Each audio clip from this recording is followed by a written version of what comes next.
Hello and welcome to a newsworthy news section of the news called the EV Cafe New News Special. I'm Sarah Sloman. It's lunchtime. Please pay attention because we ran out of time on our normal session. But as the weekly espresso news shots we do on a Friday are starting to become way better than this one, we've decided to bring you a special news report each month instead. So this month, it is all about ESG, environmental and social governance, not least of all because we are nearly one whole year since our event at Arnold Clark in Glasgow, where we invited around 50 VIPs to make COP26 pledges, which my computer has since eaten and I can't re-find. But I remember we lifted the lid on why tree planting was akin to not only being able to not see the wood for the trees in some cases when it really doesn't work, and why even as a digital platform like the EV Cafe, we have our own carbon footprint to worry about. So it's not just old news, though, from last year. We have all pretty much failed our pledges, which isn't entirely our fault, as a lot of our intentions were centered around energy. And as that market fluctuated, we are now left unable to measure our impact after all. But this is where ESG holds its own. Environmental and social governance is superior to its previous CSR measures because of the tangible, deliverable, measurable outputs and its key pillars. So it isn't designed to be a static document or a tick box exercise. It's supposed to evolve.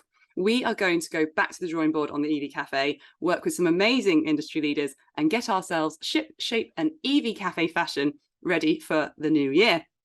Now, just last week at Fleet Mobility Live, we spoke with Simon King. Now, he's ex-Mighty. He's an ex-Mighty sustainability bigwig and currently even bigger wigger at Eden 7, because it's their mission to help businesses like us set our plans and stick to them. So there are some fantastic examples out there of how ESG can drive forward profitability, not just through preferential procurement, but my favorite company, Proper Chips. Those lovely, crunchy lentil yumminess have shared how they've done it. And firstly, they embarked on ensuring that their staff are lit, like properly lit, like carbon literate. See what they did there? I'm never going to say that again. But they did use the Carbon Literacy Project, and this is about training your staff to a level of carbon literacy, so an awareness of the carbon dioxide costs and impacts of everyday activities and the ability and motivation to reduce those emissions. They've helped 42,000 people from 4,000 organisations. So Proper Chips first mapped across scope 1, 2 and 3. Scope just means they're measuring carbon footprint from end to end. So everything from the carbon emitted from their farming right down to the emissions from the light bulbs in the shops that sell their snacks, the whole thing. And then that is governed by the board, their stockists, their suppliers and their community. And in our case, that includes you. We need help.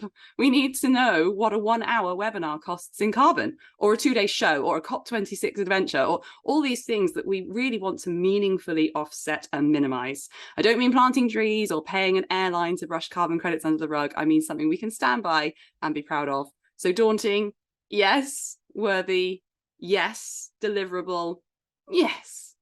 So I am Sarah Sloman, and this was the EV Cafe late newsworthy news special update, live from my low carbon tiny home in Gloucestershire, but probably powered by a very filthy server somewhere else. So I would say back to the studio, but they've all gone. And I would like to know my next question to the group: how much of a footprint does manufacturing a van have? Until next month, this is your new newsworthy note for the month. Bye for now.